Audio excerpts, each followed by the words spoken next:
चलो past indefinite tense पढ़ा रहे हैं ना, वो तो हो गया। प्रेजेंट परफेक्ट टेंस तो हो गया, प्रेजेंट परफेक्ट टेंस तो है पास्ट इंडेफिनिट टेंस, है ना। अब इसकी पहचान देखिए, देखते चलना साथ साथ।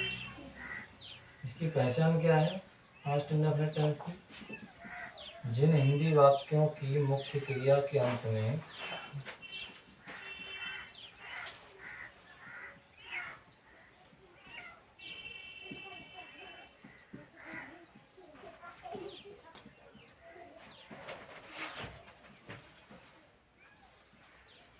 जिन हिंदी वाक्यों की मुख्य क्रिया के अंत में केवल एक बार जिन हिंदी वाक्यों की मुख्य क्रिया के अंत में केवल एक बार ता था ती थी, लिखते चलना बेटा साथ साथ, ते थे, आ ई ए आदि शब्द आते हैं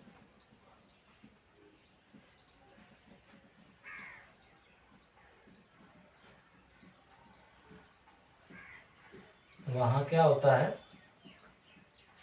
पास्ट इंडेफिनिट टेंस होता है।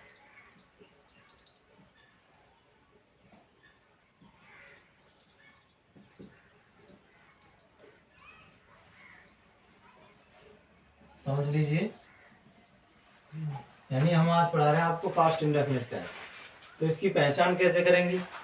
मान लीजिए यदि किसी वाक्य के मुख्य क्रिया के अंत में केवल एक बार ता था आ जाए, या ती थी आ जाए, या ते थे आ जाए, या आ जाए, या ई आ जाए, या ए आ जाए, ये शब्द आ जाए तो वहां क्या होता है पास्ट इंडेफिनिट टेंस होता है। इसकी सहायक क्रिया देखिए,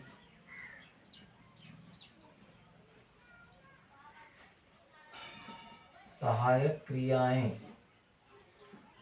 इसकी सहायक क्रिया केवल डिड होती है। क्या होती है? डिड। चाहे वो सिंगुलर सब्जेक्ट हो या प्लूरल सब्जेक्ट हो, सबके साथ डिड का प्रयोग होता है। लेकिन जो स्थिति हमारी प्रेजेंट इंडेफिनिट टेंस में होती है ना, सेम उसी प्रकार से ये है। जैसे प्रेजेंट इंडेफिनिट टेंस में हम क्या पढ़ा है हमने कि अफर्मेटिव सेंटेंस जो होते थे तो उनमें ऐसे यस का प्रयोग होता था, डू या डज का प्रयोग नहीं होता था। ठीक यहाँ भी यही स्थिति है कि अगर हमारा सेंटेंस अफर्मेटिव है या पॉजिटिव है, पास्ट टेंस है, तो उसकी मुख्य क्रिया की सेकंड फॉर्म का प्रयोग होता है। यहाँ जो है वहाँ क्या होता था, अगर हमारा कर्ता एक वचन था तो आवश्यकता अनुसार हम क्या करते थे प्रेजेंट इंडेफिनिट टेंस में एस या ईएस उसकी मुख्य क्रिया के अंत में जोड़ देते थे। और अगर हमारा कर्ता बहुवचन होता था तो न तो एस जोड़ते थे न ईएस जोड़ते थे, है ना। परंतु डू और डज का प्रयोग नहीं करते थे, है ना, यही थी ना। न तो डू का प्रयोग करते थे अफर्मेटिव में और न डज का करते थे। लेकिन यहाँ स्थिति क्या है, इसकी केवल एक ही सहायक क्रिया है डिड, और इस डिड का प्रयोग केवल नेगेटिव सेंटेंस में होता है और इंटरोगेटिव सेंटेंस में होता है। कौन से सेंटेंस में होता है? नेगेटिव और इंटरोगेटिव सेंटेंस में होता है। और साधारण रूप से पास्ट इंडेफिनिट टेंस में जो है अफर्मेटिव सेंटेंस में डिड का प्रयोग नहीं होता है। क्या होता है, मेन वर्ब की सेकंड फॉर्म यूज होती है, चाहे वो सिंगुलर सब्जेक्ट हो या प्लूरल, किसी भी प्रकार का। चलो अफर्मेटिव सेंटेंस देखते हैं।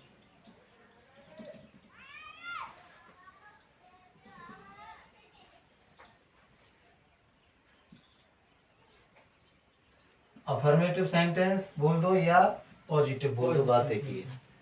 स्किंग का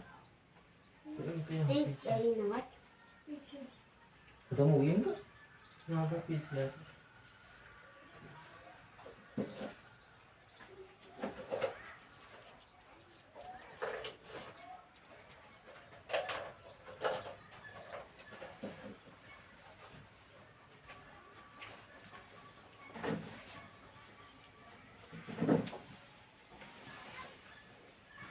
समझ में आ गया नहीं आया?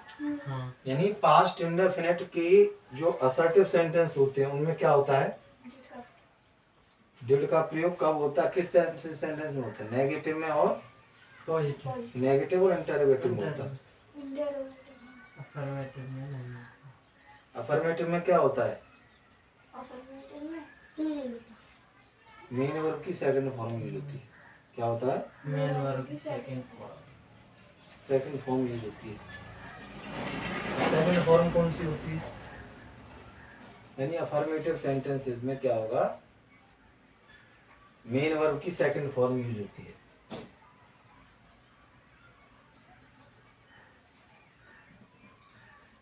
इस प्रकार के सेंटेंस में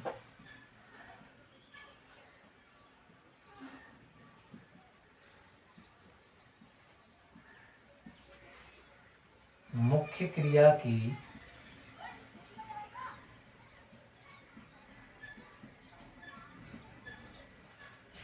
सेकंड फॉर्म का प्रयोग होता है।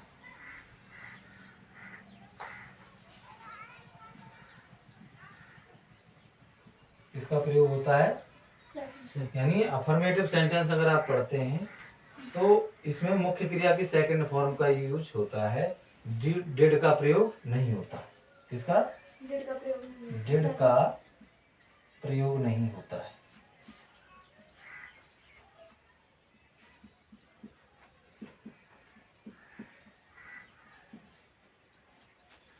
अब इसका स्ट्रक्चर देखिए कैसे बनेगा वाक्य।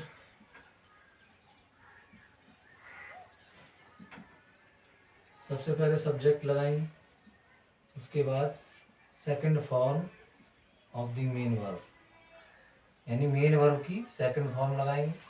उसके बाद ऑब्जेक्ट रखेंगे। ऑब्जेक्ट के बाद अगर कुछ रहता है तो उसमें अदर वर्ड्स रखेंगे और फुल स्टॉप एंड में लगा देंगे। ठीक है? एग्जाम्पल देखिए, कल वह आगरा से आया। कल वह आगरा से आया, यानी जब कोई व्यक्ति कहीं से वापस होता है ना, या किसी जगह से दूर होता है तो से की अंग्रेजी फ्रॉम लगाई जाती है। क्या लगाई जाती है? फ्रॉम। कब?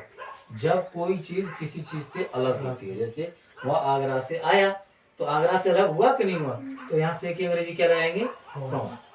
तो ही वाक्य बनाएंगे, ही करता आ गया। सेकंड फॉर्म मेन वर्ब की, कम की केम हो गई। कम की सेकंड फॉर्म क्या होती है? केम।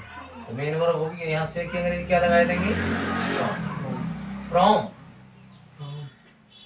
ही केम फ्रॉम आगरा।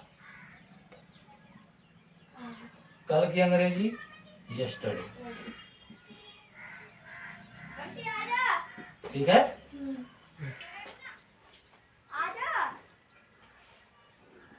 वे कल दिल्ली गए।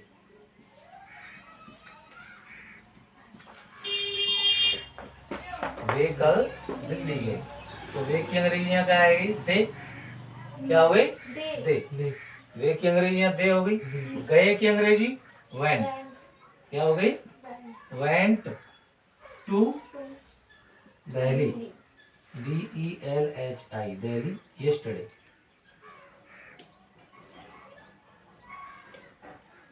ठीक है? अगला वाक्य,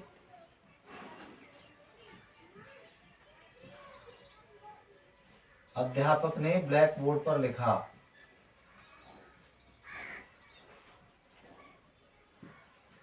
श्यामपट बोलते हैं इसको। अध्यापक ने श्यामपट पर लिखा। तो ए टीचर लिखा की wrote, WROTE, wrote on the, पर की अंग्रेजी यहाँ क्या लग जाएगी? On the blackboard, BLACKBOARD, blackboard. ठीक है? इसी तरह से हम रोज ताजमहल देखने जाते थे।